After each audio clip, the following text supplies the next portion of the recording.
આજરોજ કામરેજ તાલુકાના પાલી ગામે અજીબોગરીબ ઘટના બની। કામરેજ તાલુકાના પાલી ગામે રાત્રે કોઈપણ સમયે એક દીપડો શિકારની શોધમાં મનુભાઈ નામના ખેડૂતના ફાર્મમાં ઘૂસ્યો હતો અને ફાર્મમાં બાંધેલા 2 વાછરડા પર હુમલો કરી દીધો હતો અને એક વાછરડાને મોતને ઘાટ ઉતારી દીધો હતો, જ્યારે અન્ય એકને ગળાના ભાગે ગંભીર ઈજાઓ થઈ હતી।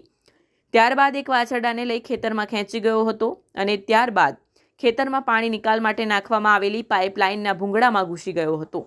દીપડો પાઇપલાઇનના ભૂંગળામાં અંદર સુધી ઘૂસી તો ગયો, પરંતુ પાછો બહાર ન નીકળી શકતા પાઇપલાઇનના ભૂંગળામાં ફસાઈ ગયો હતો। જો કે ઘટનાની જાણ વન વિભાગને કરવામાં આવતા કામરેજ વન વિભાગની ટીમ ઘટના સ્થળે પહોંચી હતી।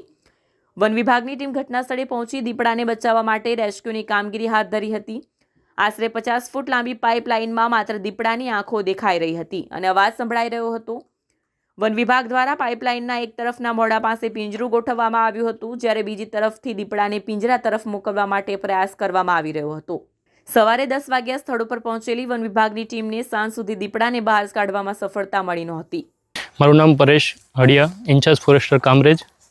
આજરોજ અમારે સવારે સરપંચશ્રીનો ફોન આવતા અમારી ટીમ સ્થળ ઉપર પહોંચી અને જણાવેલું કે દીપડાએ મારણ કરેલું છે। અમને સ્થળ તપાસ કરતાં મારણ કરેલું છે અને ત્યાંના સ્થાનિક લોકોએ જણાવેલું કે દીપડો નાળામાં ફસાઈ ગયેલો છે અને તપાસ કરતાં પહેલાં અમને માલુમ ના પડેલ, પછી અંદર ઊંડું હોવાના કારણે અને પછી પાછું અમે ચેક કરતાં દીપડો અંદર જોવા મળે, હલનચલન જોવા મળેલી છે અને અમારે હાલમાં એને રેસ્ક્યુ કરવાની કામગીરી શરૂ છે।